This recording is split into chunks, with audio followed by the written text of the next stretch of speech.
The wealthy elite refused to acknowledge him until the custodial worker entered with his child and transformed everything permanently. What audacity is this? How dare this individual bring a youngster to the most privileged gathering in Monaco? Isabella Sterling's words sliced through the atmosphere of the grand ballroom like a blade. Her gaze locked onto James Miller, 35, who had just stepped into the grand ballroom of the Hôtel de Paris alongside his 9-year-old son, Noah. James had no business being present. As a hotel maintenance worker, his duties had concluded at 6 p.m., 2 hours prior to the event's commencement. However, Noah had left behind his toy vehicle in the men's restroom during an earlier visit, and his distress was so intense that James felt compelled to retrieve it. "Security, we have unauthorized individuals," Isabella declared, raising her gloved hand as her emeralds reflected the chandelier's brilliance. The Sterling family's annual charity event assembled Europe's most influential figures. Entry required €50,000 per individual. James, in his modest blue work attire, stood in stark contrast to the formal wear that exceeded his yearly earnings. "Father, why is that woman shouting?"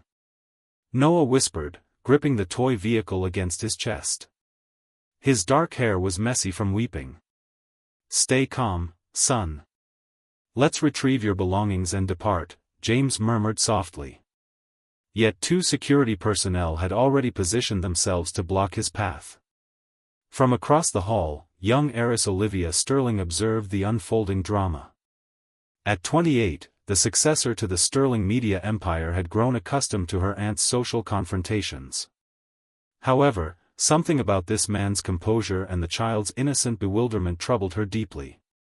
"Olivia, darling," Isabella approached with a malicious smile. "Witness this mortifying spectacle. These individuals have no respect for boundaries."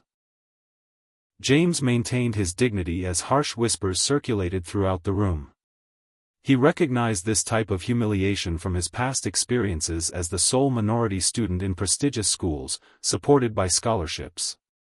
He anticipated exactly how this encounter would conclude. "Sir," the security guard approached. "I must request your departure." "Certainly," James responded with remarkable composure. "I simply came to collect something my son had forgotten." "How opportune," Isabella laughed with cruelty. "Precisely when Europe's wealthiest individuals are assembled here." Then Noah, with the unfiltered honesty characteristic of a 9-year-old, looked directly at Isabella and questioned, "Why are you treating my father so poorly? He labors tirelessly to care for me." The silence that ensued was overwhelming. Isabella's complexion paled. Olivia watched James lower himself to his son's eye level, whispering something that brought a smile to the boy's face. There existed a natural elegance in that gesture, a refinement that no fortune could purchase. "Are you all familiar with dancing?" Noah asked the room innocently. "My father is a trained dancer. He previously performed at the Royal Opera House." Cassandra, an influential investment banker, found herself approaching them instinctively. Olivia attempted to restrain her, but she disregarded the intervention completely. "May I have this dance?" she asked James, extending her hand toward him. The entire room became motionless. 200 members of high society were utterly astounded. One of Monaco's most sought-after financiers was requesting a dance with the maintenance worker. James regarded her outstretched hand as though it might be a snare. However, Noah whispered, "Go ahead, Dad. Demonstrate your beautiful dancing." That's when something remarkable occurred. James accepted Cassandra's hand, and once the music began, he displayed classical dance technique that rendered everyone speechless. He moved with the grace of a trained performer, with an elegance that made Isabella realize she had severely misjudged the person she was attempting to humiliate. What nobody in the ballroom understood was that this dance represented merely the initial step in something far more significant that would permanently alter the world of these privileged individuals. The music ceased, but the memory of the flawless performance continued to resonate throughout the hall. James had moved with such exceptional classical technique that even the professional musicians remained speechless.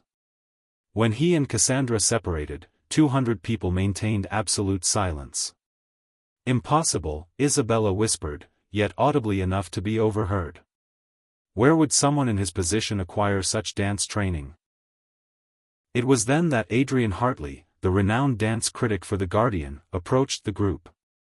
He had observed the performance with increasing disbelief.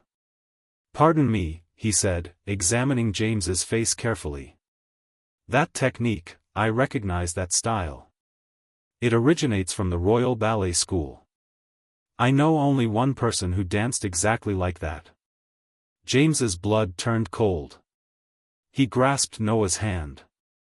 "We must leave." "Wait," Adrian continued, disregarding his obvious discomfort.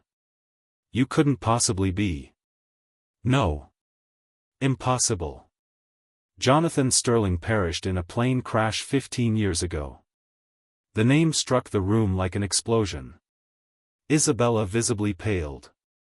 Cassandra appeared confused. Yet some of the older attendees began whispering among themselves. Jonathan Sterling, an elderly woman, approached. The prodigy who was destined to become the first black principal dancer at the Paris Opera.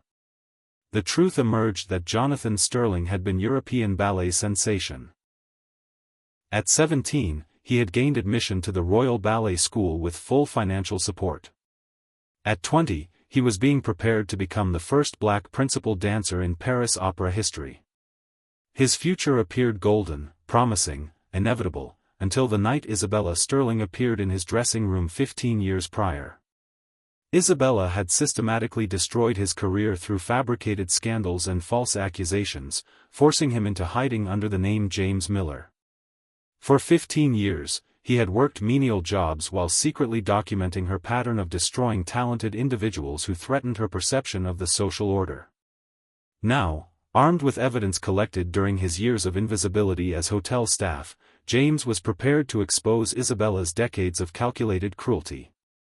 What she didn't realize was that the man she had tried to break had spent those years not just surviving, but preparing for this moment of reckoning.